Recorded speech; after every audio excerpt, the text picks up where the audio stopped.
Good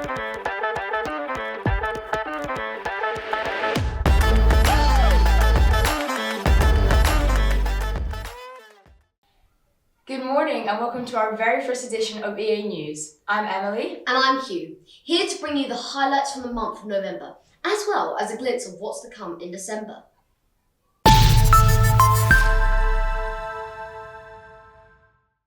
It has been a very busy month here at EA with our heartfelt remembrance service. Pupils and staff came together to honour those who have served our country, reminding us of the importance of remembrance and reflection. And in sports news, it has been an exciting month for our teams, highlighted by some incredible victories at the Scottish Schools Swimming Championships. A huge well done to the entire squad for their hard work, dedication and making a splash in the competition. We are now reporting live with Angus.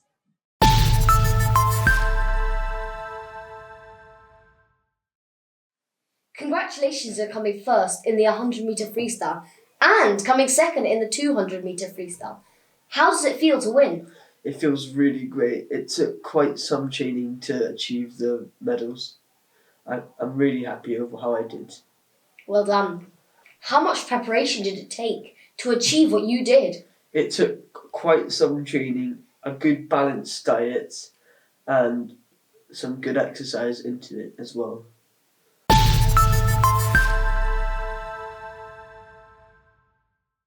In sports news, our girls' First 11 hockey team has had an outstanding performance at the East District Tournament. They secured a 2-0 victory against Fetties and dominated East Lothian schools with a 4-0 win. And the cherry on top, they brought home the cup for the very first time. What an achievement. We are now reporting live with Annika, Ava and Imogen. Hello, I'm here with Ava, one of the captains of the First 11. So how does it feel to lead the team to their first ever victory at the East District Tournament?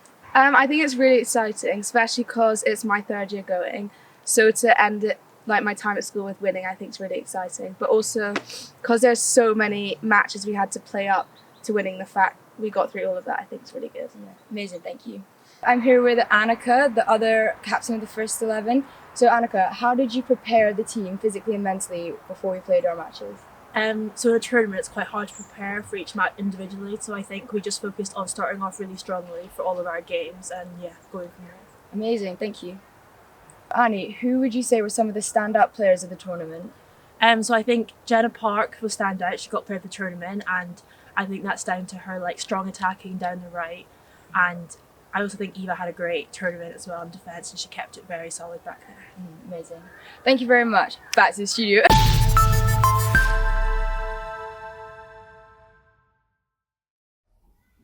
And on stage, the drama team delivered a moving performance of The Crucible. This incredible production brought the classic story with intensity and emotion. A huge congratulations to our talented young actors for putting on a show that was nothing short of unforgettable. We're now reporting live with Emma, Nancy and Head of Drama, Miss Lamont.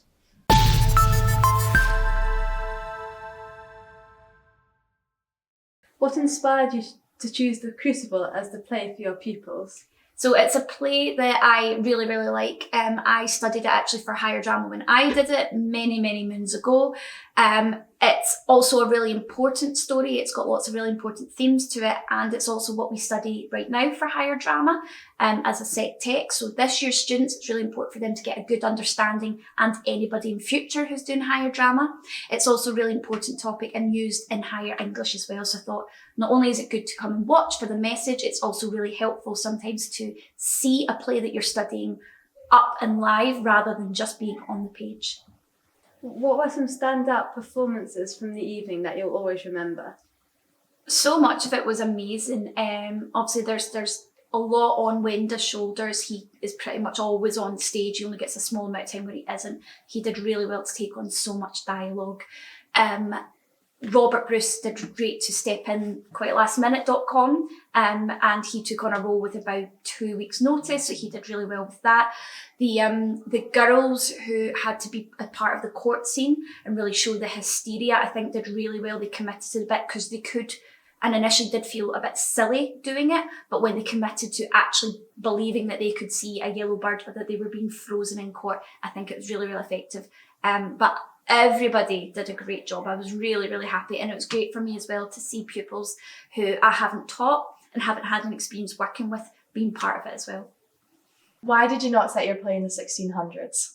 So it's, for people that didn't come see it, it's usually set in the 1600s in Salem and the witch trials, which is really important as part of that. But when it was written, it was during the 50s, and it was in a response to McCarthyism and things that were happening. I didn't set it in the 50s either, but I really liked the idea of it being a message, an important story that could transcend any time period. And I think sometimes when you set a play in ye olde times with the wimples and the big ye olde costumes, you become disconnected from it and you don't see yourself or real life in that. So I thought by making it slightly more modern, the girls looking like modern girls, the costumes looking a bit more modern, it would make the audience understand it a little bit more and be able to attach a bit of themselves to it, and maybe then the message would get through. Thank you so much. Let's go back to the studio.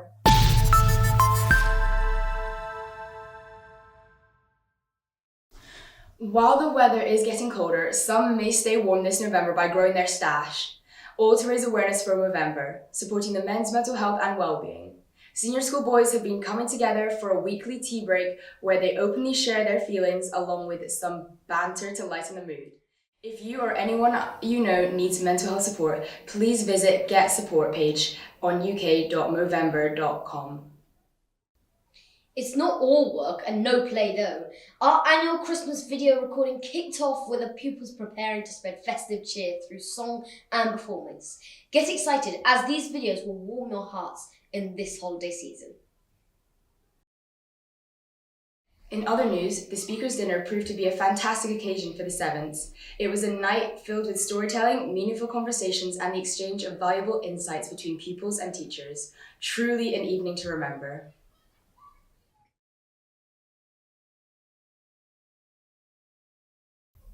And in heartwarming news, the grandparents' lunch was a special one, where pupils invited their grandparents for a day filled with storytelling and delightful music performance by our talented pupils. It's always a joy to see generations coming together, sharing memories and creating new ones. Music filled the air with our amazing autumn concert, where senior school and junior school pupils came together and showcased their incredible talents. We saw everything from strings, bands, choirs, and many more. We are now reporting live with Felix and Mrs. Dickens.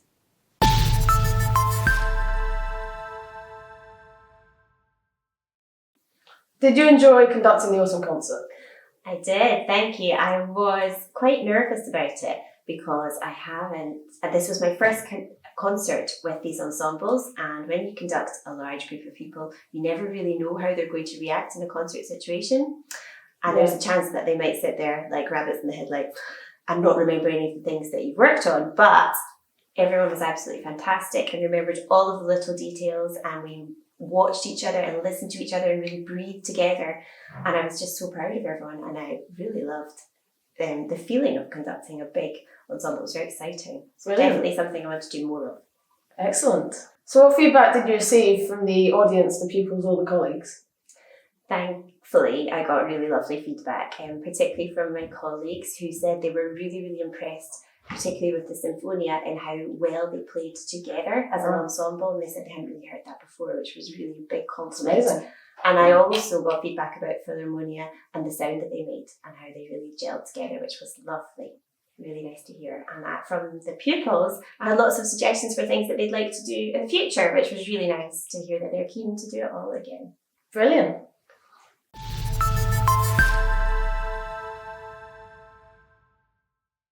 Now, looking ahead for December, we have so much to be excited about.